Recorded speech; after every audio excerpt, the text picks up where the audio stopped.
নবরীদেবী আমার গৌরচন্দ্র সূর্যদেবের আরাধনা করবে। কেন করলেন? সূর্যদেবের পূজা কখনো করিলেন? ঠিক মধ্যাহ্ন সময়, মধ্যাহ্ন সময়ে সূর্যদেবের ভজন করলেন। তাহলে কোন মধ্যাহ্ন? মহাজন বললেন, এই পার্থিব জগতের সূর্যদেব আজকে অস্ত যাবে, আবার কাল উদয় হবে, আবার আজকে মধ্যাহ্ন সময় আসবে, আগামী কালকেও আসবে। যে সূর্যদেবের পূজা শুধু একবারেই করেছেন গৌরাঙ্গ মহাপ্রভু, কলির জীবীকে স্মরণ করে দিতে। সূর্য দেবের পূজা কখনো করিতে হয়? মধ্যাহ্ন সময়ে। কোন মধ্যাহ্ন? জড় জগতের মধ্যাহ্ন সময়ে না, জড় জগতের মধ্যাহ্ন সময় নয়।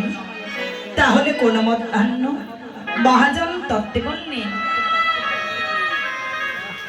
তত্ত্বে প্রমাণ করে দিলেন, যারা দেহ যৌবনের মধ্যাহ্ন সময় সূর্য দেবের আরাধনা করে,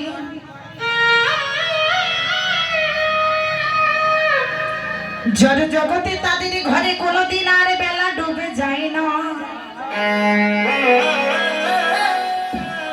সূরজ, সুশব্দের অর্থ হলো সুন্দর, সুশব্দের অর্থ সুন্দর, রজ শব্দে রমণী, পূজা শব্দে আরাধনা করে। কখন করবে? ঠিক মধ্যাহ্ন কালে। কোন মধ্যাহ্ন? যারা দেহ যৌবনের মধ্যাহ্ন সময় সুন্দর একটা রমণীকে সঙ্গে নিয়ে যারা ভজনার ঘরে বসতে পারে, মহাজন বললে তাদের ঘরের দেহ সূর্য কোনোদিন ডোবে না। তাই নবরীদেবী যারা যারা এসেছিলেন তাদেরকে এই সূর্য ভজনের তরে নিয়ে আসার জন্য শ্রীমান মহান গৌরচন্দ্র আজ নবরীদেবী শ্রী রাধিকার পদ অবলম্বন করে শ্রী রাধারানী বেশ ধারণ করে সূর্য ভজনায় যাচ্ছে। তাই মহাপ্রভুর ভাব দর্শন করে এক বৈষ্ণব কবি পদ রচনা করলেন।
মধুর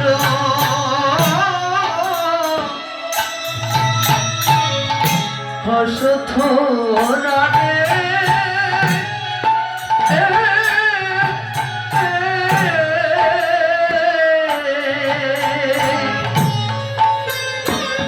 Oh,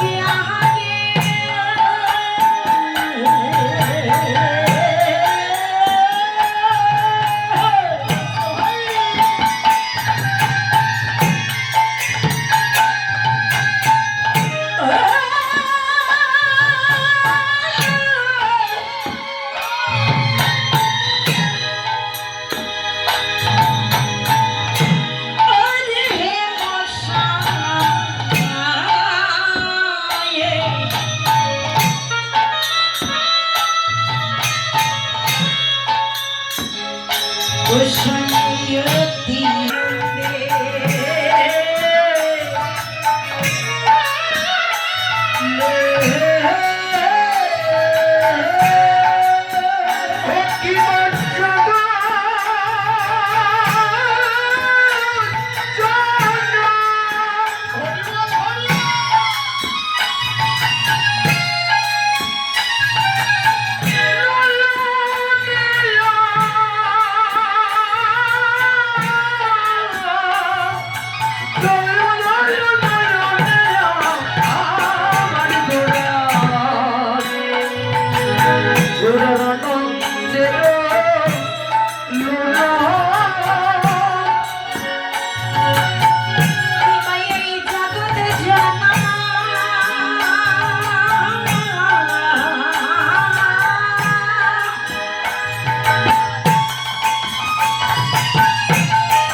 সময় নাগরীরা জল ভরিতে গিয়াছে। জল ভরিতে গিয়ে এমন মনোমুগ্ধ করে মূরতি দর্শন করে।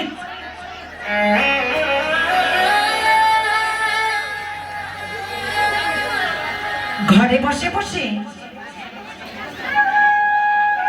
এগে মরমি আর এগে মরমিকে বলেছে, মরমি রে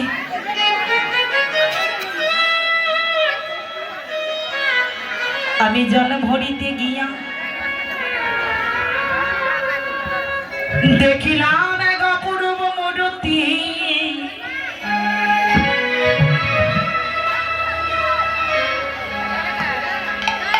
যেন হেমের সনে অতি গোরা।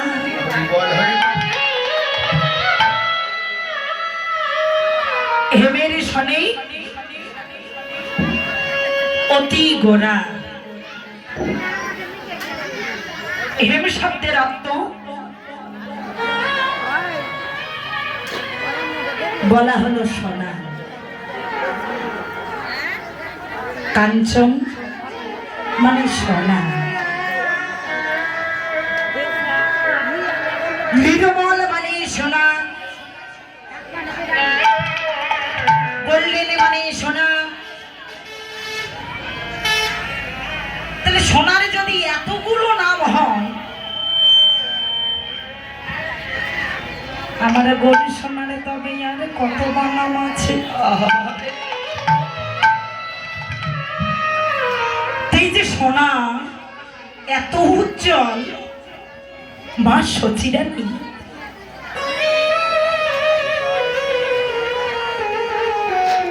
যখন আমার নিমাইয়ের অঙ্গে সোনার অলংকার পরাই দিয়েছে, কি মা সোনা চকচক করে উজ্জ্বল না?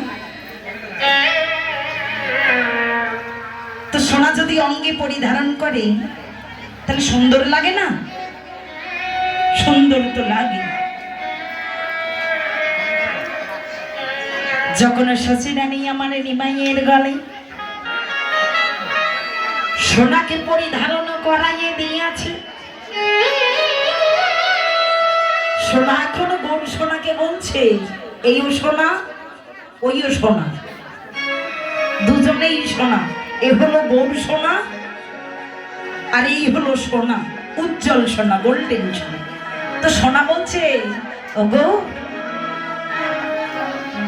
আমি তোমার অঙ্গে আছি বলে তোমাকে এত সুন্দর লাগে। এই তাই না? কোন ব্যক্তি সোনা পড়লে তো সুন্দর লাগে, লাগে না? কি গো, সোনা ছাড়া সুন্দর লাগে মেয়েদের? সোনার মধ্যে বলছে তুমি সোনার মধ্যে আশ্রয় নাও। তো সোনাকে দেখিলে সবাই পাগল, পাগল না? যার যত সোনা সে মনে করে আমি তত মূল্যবান। তো ওই সোনার মধ্যে যখন অহংকার প্রবেশ করেছে, তখন আমার সোনাটা কালো হয়ে গেল, মহাপ্রভুর অভিশাপে কালো হয়ে গেল। যতক্ষণ দম্ভ থাকে, যখন যার দেহে অহংকার থাকে, তখন তার অন্তরটা কালো হয়ে যায়।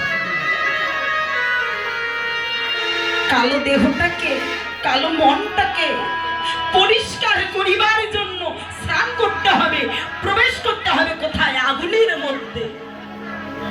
যখন আগুনে ঝাঁপিয়ে পড়িলেন, আগুনে যখন সোনা ঝাঁপিয়ে পড়িল, সোনা তখন গলে গলে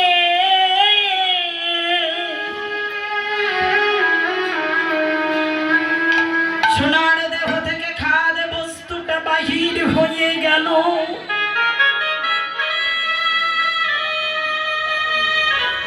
সোনা এখনো নয়নের জলে কাঁদে, প্রভু আমার দেহে তো কোনো অহংকার নেই,